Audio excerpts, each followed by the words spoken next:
नमो धन्वंतरी। आज हम बात करेंगे वमन कर्म के बारे में। ये क्या होता है, इसको कराना चाहिए या नहीं कराना चाहिए।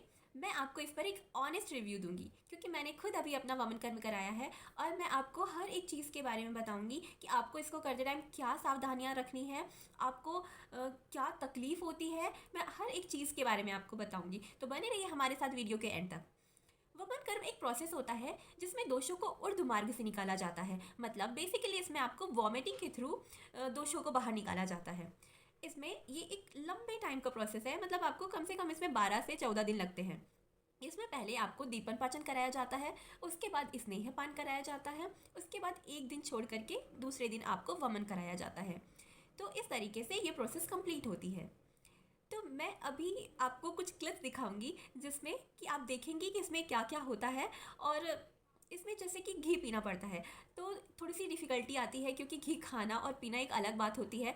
तो आपको इसमें 120 ml तक, 140 160 ml तक घी भी पीना पड़ सकता है लास्ट डे आते आते तक। तो इसलिए थोड़ी सी डिफ़िकल्टी होती है, लेकिन इसके जो रिज़ल्ट हैं माइंड ब्लोइंग। मतलब आप यकीन नहीं करेंगे कि मुझे भयंकर राइनाइटिस था, जिसे कि प्रतिश्याय कहते हैं। आप यकीन नहीं करेंगे कि मैं 1.5 महीने से परेशान थी। मुझसे नाक से सांस लेते नहीं बन रहा था, मैं मुंह से सांस लेना शुरू कर दिया था मैंने। और जब मैं सोती थी तो रात में सोते टाइम भी मुझसे सांस लेते नहीं बनता था और अब खर्राटे की आवाज़ भी आने लग गई थी जब मेरे सोते टाइम। लेकिन घी घी पीते ही 5वें दिन हुआ था मुझे, और उस दिन से ही मेरे नॉस्ट्रल्स ओपन हो गए। अभी तो वमन कर्म हुआ भी नहीं था, जो मेन कर्म है वो वमन कर्म है।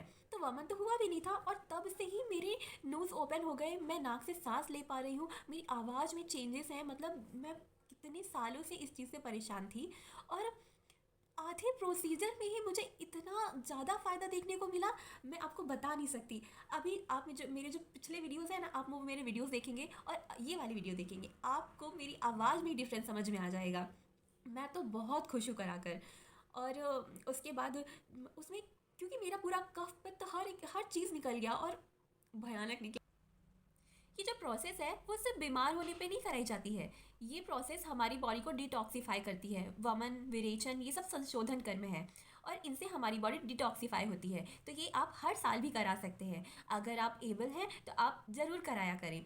अगर आप किसी ऐसे क्लिनिक या हॉस्पिटल में चले जाएंगे, आयुर्वेदिक क्लिनिक या हॉस्पिटल में, तो ये आसानी से आपका हो जाएगा। डॉक्टर से कंसल्ट करें और उन्हें जैसा लगेगा वो आपको बोलेंगे वमन या विरेचन कराने के लिए। ये जो वमन है वो संशोधन कर्म में आता है और संशोधन कर्म को बेस्ट बताया गया है। आपको पता है क्यों? क्योंकि जैसे मान लीजिए आपको कोई डिजीज़ हो गई, तो आप उसके लिए कोई मेडिकेशन चला रहे हैं, आपने लंघन, पाचन या कुछ और उसके लिए कराया। तो ये सब क्या करता है कि ये जो डिज़ीज़ है उसको बस कम कर देता है, लेकिन उसे आपकी बॉडी से निकाल कर फेंकता नहीं है। जबकि ये जो संशोधन कर्म है ये आपकी बॉडी से उन दोषों को बाहर निकाल देता है, तो दोबारा वो बीमारी होने के चांसेस ही नहीं होते हैं। वहीं अगर आप मेडिकेशन चलाएंगे या कुछ और करेंगे तो क्या है कि वो थोड़े टाइम के लिए तो आपको आराम दे देंगे, लेकिन फिर जैसे ही जिस कारण से वो व्याधि हुई है वो कारण आपकी बॉडी, आप वैसे इन्वायरमेंट में गए, आपने वैसा काम किया, आपने वैसा फूड खाया, तो वो वापस से आपको वही डिजीज़ होने के चांसेस होते हैं।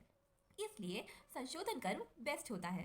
देखिए, जैसे कोई एक पेड़ है, तो अगर आप उसे उसकी जड़ से नहीं हटाएंगे, तो अगर उससे खाद पानी मिलेगा तो वो फिर से पनप जाएगा। उसी तरीके से डिजीज़ होती हैं, और अगर आप उसे जड़ से ही ख़त्म कर देंगे तो वहाँ पे फिर क्या पनपेगा। इसीलिए हमें हमारी बॉडी को टाइम टाइम से डिटॉक्सिफाई कराते रहना चाहिए, भले ही हमारी बॉडी में कोई व्याधि हो, कोई डिजीज़ हो या ना हो। पर मुझे तो बहुत दिक्कत थी, इस वजह से मैंने अभी वमन कर्म कराया और अच्छा हुआ मैंने कराया, क्योंकि मैं अब आपको बता सकती हूँ कि इसके क्या फ़ायदे होते हैं, कितना ज़्यादा रिलीफ मिलता है इसे करा करके। और मैं अभी आपको अपने वमन कर्म की कुछ क्लिप्स भी दिखाऊंगी, तो आप देखेंगे कि क्या होता है, कैसे होता है। और इसमें जैसे हम एज अ पेशेंट हमें किस बात का ध्यान रखना चाहिए, मैं आपको वो भी बताऊंगी। को इसमें क्या क्या ख्याल रखना है। एज अ पेशेंट आपको क्या ध्यान रखना है, क्योंकि डॉक्टर तो बता देंगे कि ये करना है, लेकिन अगर आप वो नहीं करेंगे तो आपका वमन कर्म अच्छे से नहीं हो पाएगा और आप जो फ़ायदा चाहते हैं खुद के लिए वो आपको नहीं मिल पाएगा। इसलिए पहली बात ये ध्यान रखनी है कि जब आप घी पीते हैं उसके बाद आपको कहा जाता है कि गर्म पानी पीते रहना है, मतलब गुनगुना पानी पूरे दिन पीते रहना है, जब तक भूख ना लगे तब तक खाना नहीं है, और सिर्फ मूंग दाल की खिचड़ी या फिर मूंग दाल और चावल ही खाने हैं, और वॉक करते रहना है। जब तक आपको ऐसा ना लगे कि आपका घी डाइजेस्ट हो गया है तब तक वॉक करना इज़ वेरी वेरी इंपॉर्टेंट। अगर नहीं करेंगे तो दिक्कत बढ़ जाएगी, लूज मोशंस लग जाएंगे, उल्टी हो जाएगी, आपका घी पचेगा ही नहीं, तो फिर फ़ायदा ही नहीं होगा। इसलिए आपको गर्म पानी गुनगुना पानी पीते रहना है और वॉक करते रहना। दूसरी बात, जिस दिन आपका वमन होने वाला है उसकी रात में, उसकी एक रात पहले आपको बोला जाता है कि आप अच्छी नींद लेकर के आइए। तो आपको मक्कारी नहीं करनी है बिल्कुल, आपको अच्छे से नींद लेनी है, सो जाना है। आप 6 बजे 7 बजे लेट जाइए बेड पे, जिससे आपको 8 बजे तक नींद आ जाए। इससे क्या होता है कि हमारा खाना अच्छे से डाइजेस्ट हो जाता है और यही फिर हमारा वमन अच्छे से कराने में हेल्पफुल होता है। चरक संहिता सूत्र स्थान उपकल्पिनी नामक अध्याय में भी वमन का वर्णन है और वहाँ भी ये बताया गया है कि वो व्यक्ति जो रात में अच्छी नींद ले चुका है, जिसका खाना अच्छे से डाइजेस्ट हो चुका है, उसे ही सुबह मदन फल कषाय देना चाहिए, मतलब वो मेडिसिन पिलानी चाहिए जिससे वमन होता है। तो देखिए उसमें भी बताया गया है, मतलब ये कितनी इम्पॉर्टेंट बात है, तो ये आपको नहीं भूलना है। क्योंकि अगर आप ऐसा नहीं करेंगे तो जो आप फ़ायदा चाहते हैं, जिस चीज़ के लिए आप करा रहे हैं, वो ऐसा नहीं होगा, बल्कि हो सकता है कि ये उसके पॉजिटिव रिजल्ट दे दे। तो आपको इसका ध्यान रखना है। ना करना है, जिस उद्देश्य से औषध सेवन कर रहे हैं वो सफल हो। ओम ब्रह्मदक्षाश्व रुद्रेंद्र भूचंद्र अर्कानिल ऋष्याश औषधि ग्राम भूत संगाश्य पांतुते रसायनाम विदुषीणाम देवानाम अमृतम यथा सुदैवोत्तम नागानाम ऐश्वर्यमिदमस्तुते। ओम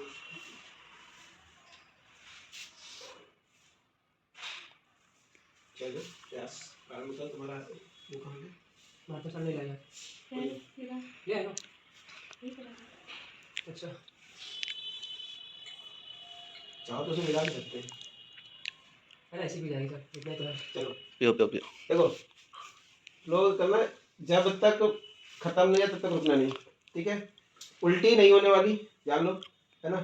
एक वहम है, पूरा पी जाना है, ओके। बड़े बड़े घूंट मारना सटासट। अरे लोग 2-4 समय पी लेते हैं यार, तुम क्या है। चलो लोग का नहीं करो, इसकी बात करो। वैसे बहादुर है, बहुत पी गई। अब बड़े बड़ा घूंट जल्दी जल्दी। कल तो बहुत ज्यादा वैसे पी रही थी। तो दोनों हाथ लगा दो।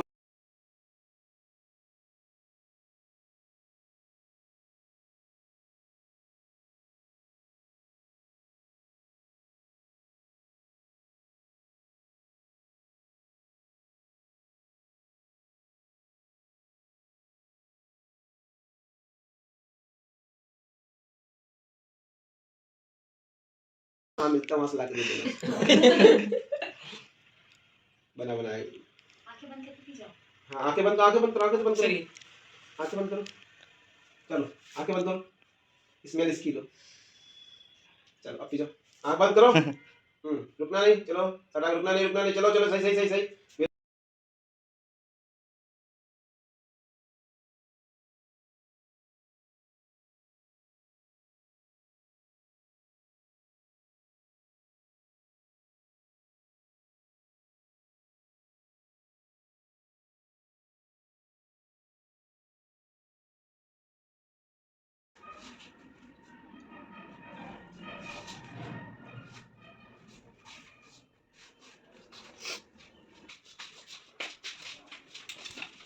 इसमें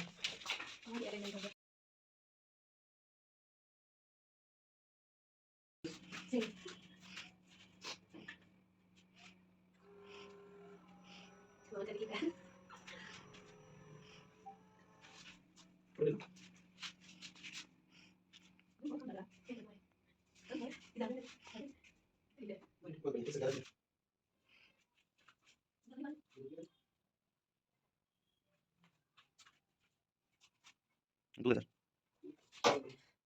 चलो खाना लेना। चलो,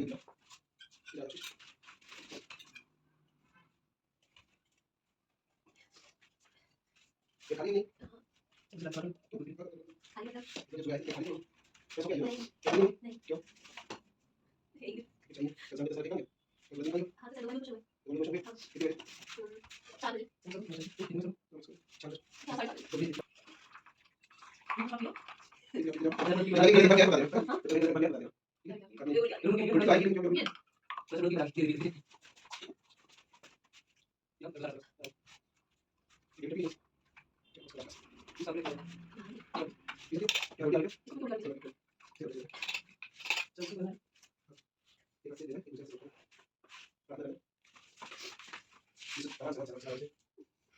ठीक है बोलो ठीक है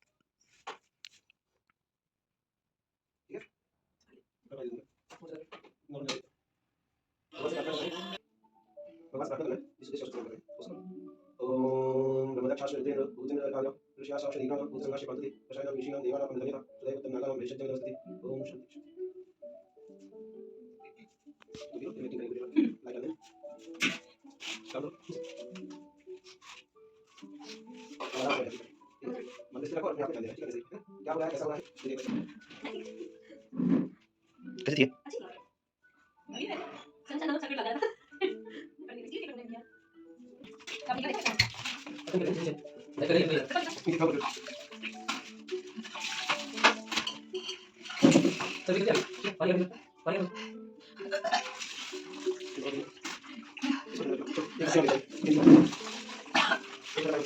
सब दिख रहा है कितना कितना रहोगे इतना क्लियर हां बस बस आराम से बस बस